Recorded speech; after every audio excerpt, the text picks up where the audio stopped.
for me, I think it was easy for me because, first, by conditions that I arrived here. I arrived here invited. So I was invited by a U of T professor. So for me, it was easy because before coming here, I already know somebody. Got it. Then I get into the University of Toronto. That was, I think it's an important institution here. Obviously, after that, getting the experience, knowing people at U of T before going to the street, it was like an easier way to find. And I spent 3 years at U of T as a visitor student. So this it was. I think for me it was easier now after that with the Canadian experience. So I just achieved the Canadian experience as soon as I arrived here in Canada. So for that reason, maybe the things were easier for me. But I have another example that for other people that was not so easy.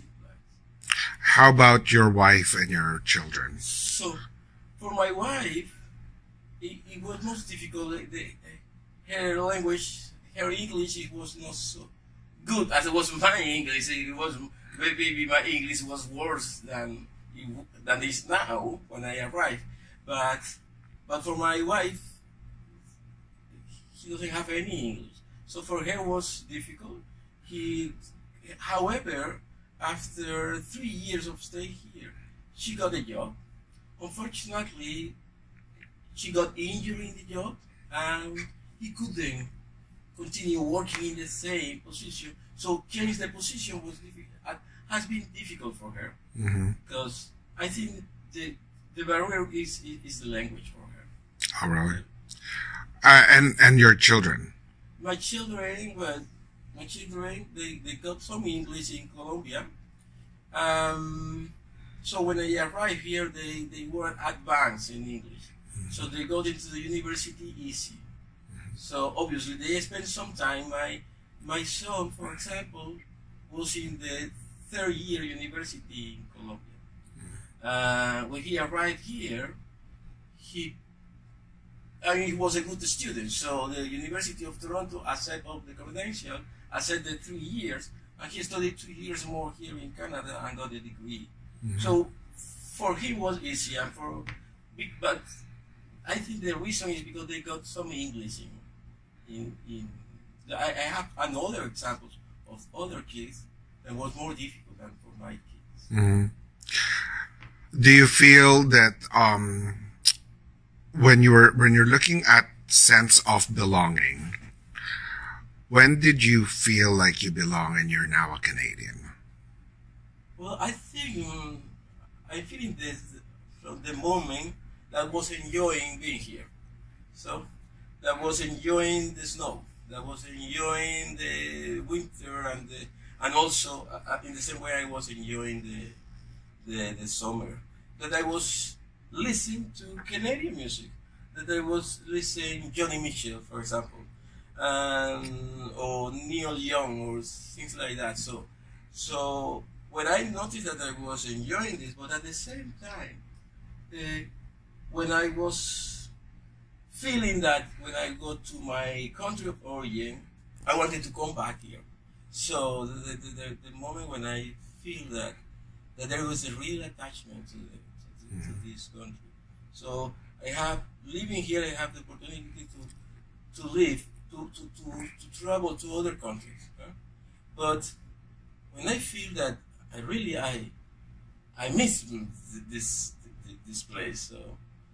So and I'm still really enjoying the festivals and happy to be here. So at that moment when I feel that I miss the place when I live in. So at that moment I feel like. Now, do you feel that you lost being a Colombian by feeling like you're a Canadian? No, I continue. So I continue meeting with my friends in WhatsApp or Facebook. I continue listening the music that I was listening there. So I think it's only my universe is bigger now, bigger. So it doesn't mean I was Colombian just maybe 20 years ago, yeah, and now I feel I'm Canadian Colombia. So it's like a biggest universe, a bigger universe.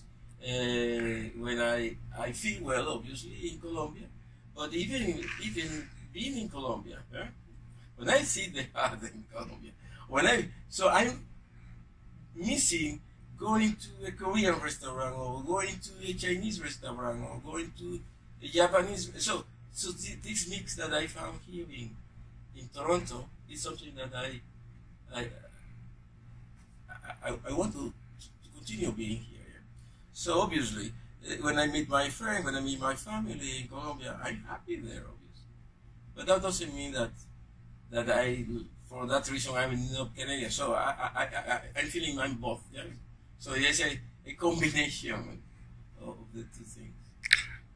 If you are chatting with a brand new newcomer from Colombia, and so they've been here for a week, what would be your suggestion for them so that they become Canadianized very quickly?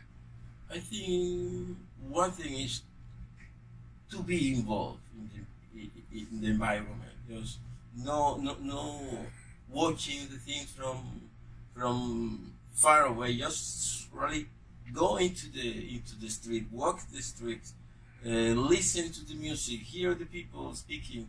So so you don't make don't be involved in just a group of only, for example, people from your own country, because people from your own country, maybe some of them, obviously they are a good connection, but not good enough. Sometimes, eh? So sometimes none of them are doing the thing that you. For example, in my case, I was a mathematician, and there was no other Colombian mathematician. I was going to. I wanted to be with other mathematicians, to know people, or other professors, other teachers, whatever. So people that help me to find the place I want to be. It's I think one of the problems I have seen in some of my people from my own country, that they try to be together. That's okay, but doesn't mean all the time, you know. So all the time, Sunday, Mondays, weekends. So every day they are together. Maybe they go to the church, or they go to the place they meet. Yeah. Mm-hmm. So and I try to avoid this. Obviously, when I meet one Colombian, I was happy to meet them, and we chat for a while. We remember the things in our country. But after that, I spend some time also walking around and looking for knowing more people. Great. Thank you. Soy Canada.